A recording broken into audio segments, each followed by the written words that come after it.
1956 में गमाल अब्दुल नासिर जो हैं वो इजिप्ट के प्रेसिडेंट बनते हैं। Well, of course, in order to reach peace, we have to give up, or the Israelis have to give up extension. Israel का जो भी ट्रेड हो रहा था वो एक तो सुएज कैनल से हो रहा था या फिर ये गल्फ ऑफ अकाबा से हो रहा था, और इसराइल में जाने वाली सभी जरूरी चीजें बंद हो गई, और इसमें से मेन चीज थी ऑयल।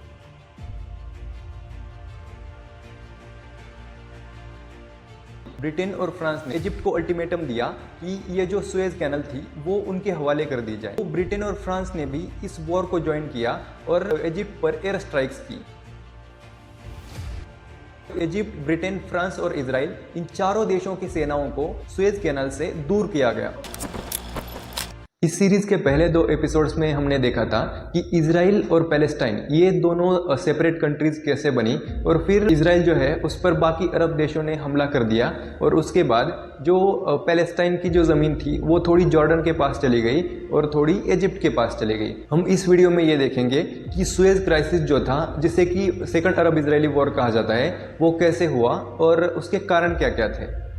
जो फर्स्ट अरब इजरायली वॉर था वो 1952 में एंड हुआ, लेकिन 1956 तक आते आते मिडिल ईस्ट की सिचुएशन ये थी कि जो इजरायली लोग और अरब लोग जो थे उनकी हेड जो है वो पीक पर जा चुकी थी, और जो भी अरब कंट्रीज थी उन्होंने इसराइल को एक ऑफिशियल देश के तौर पर मान्यता भी नहीं दी थी। ये जो सुएज क्राइसिस है, ये सुएज कैनल जो कि इजिप्ट में बनी है उसके इर्द गिर्द घूमता है। ये सुएज कैनल जो है वो फ्रांस और इजिप्ट ने बनाई थी, जो कि इजिप्ट को 2 भागों में डिवाइड करती है। जो मेनलैंड है इजिप्ट का वो रह जाता है अफ्रीका में, और जो सिनाई पेनिनसुला है वो आ जाता है एशिया में। सुएज कैनल बनने के बाद इस पर ब्रिटेन और फ्रांस, इन 2 देशों का कंट्रोल था, और एशिया से जो भी सामान जाता था वो यूरोप में इसी ट्रेड रूट के थ्रू जाता था। वो जो जहाज थे जो सामान ले जा रहे थे, अगर वो अफ्रीका से जाते, मतलब अफ्रीका के नीचे से, तो उनको ज़्यादा खर्चा होता, तो इस सुएज कैनल की वजह से वो खर्चा बच जाता था। मतलब ये एक शॉर्टकट की तरह था एशिया से यूरोप में पानी से जाने के लिए।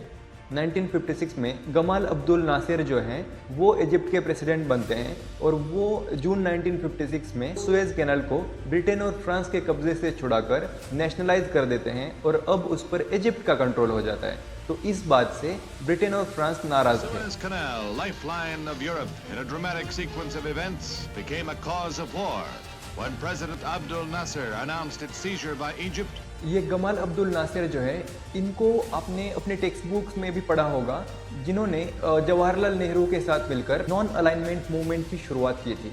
मतलब जो देश नॉन अलाइन्ड रहना चाहते हैं वो यूएसएसआर या यूएसए, इनमें से किसी भी एक ग्रुप का भाग नहीं होंगे। इसराइल का जो भी ट्रेड हो रहा था वो एक तो सुएज कैनल से हो रहा था या फिर ये गल्फ ऑफ अकाबा से हो रहा था। तो ये गल्फ ऑफ अकाबा जो था ये सऊदी और इजिप्ट ने मिलकर ब्लॉक कर दिया। वहाँ से जो भी इसराइल के लिए जरूरी सामान जाता था वो बंद हो गया, और सुएज कैनाल पर तो इजिप्ट का कंट्रोल था, तो वहाँ से भी इजिप्ट ने इसराइल में जाने वाले गुड्स जो थे उन पर रोक लगा दी, और इसराइल में जाने वाली सभी ज़रूरी चीज़ें बंद हो गई, और इसमें से मेन चीज़ थी ऑयल। इसकी वजह से क्या हुआ कि इसराइल की जो नई सेटअप हुई इंडस्ट्रीज थी वो बंद पड़ गई। ब्रिटेन, फ्रांस और इसराइल ने मिलकर एक प्लान बनाया जिसको ट्राइपार्टाइट अग्रेशन कहा जाता है। इसके तहत ये डिसाइड हुआ कि इसराइल जो है वो इजिप्ट पर सिनाई में हमला करेगा, और फिर इस वॉर को रोकने के लिए ब्रिटेन और फ्रांस बीच में आएंगे, और ये जो सुएज नहर थी इसका कंट्रोल उन्हें देने के लिए कहेंगे। तो इसी ट्राइपार्टाइट एग्रेशन के मुताबिक इसराइल ने 29 अक्टूबर 1956 में इजिप्ट पर हमला कर दिया, और उनके बीच में वॉर शुरू हो गई। Israeli troops struck down the Sinai Peninsula to within a few miles of the canal itself. Within days, Egyptian forces were completely routed. The stage was set for the next move in the complex Suez situation. और 31 अक्टूबर 1956 को Britain और France ने Egypt को ultimatum दिया कि ये जो Suez canal थी वो उनके हवाले कर दी जाए, लेकिन ऐसा नहीं हुआ। तो ब्रिटेन और फ्रांस ने भी इस वॉर को ज्वाइन किया और इजिप्ट पर एयर स्ट्राइक्स की। And France, after a short ultimatum, in a joint sea and air invasion, attacked, following a preliminary air bombardment. From a staging area on Cyprus, airborne troops quickly followed and established a beachhead at the entrance to the canal.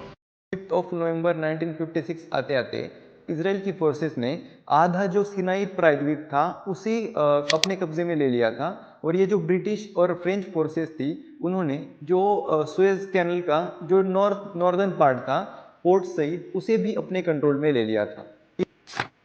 ये war जो था वो बढ़ रहा था। US को ये चिंता थी कि यूएसएसआर जो था वो इजिप्ट की इस वॉर में मदद करेगा, तो इसलिए यूएसए ने ब्रिटेन को ये वॉर रोकने के लिए कहा और उस पर कुछ प्रतिबंध भी लगा दिए। और ब्रिटेन के अपने ही देश में इस वॉर के अगेंस्ट प्रोटेस्ट चल रहे थे, ये वॉर खत्म करिए। ये जो चारों देश इस वॉर में उलझे थे उन पर इंटरनेशनल प्रेशर बढ़ता जा रहा था और इसकी वजह से यूएन ने इनके बीच में सीज फायर कराया और इजराइल, ब्रिटेन, फ्रांस और इजिप्ट ये चारों देश भी इस सीज फायर के लिए मान गए।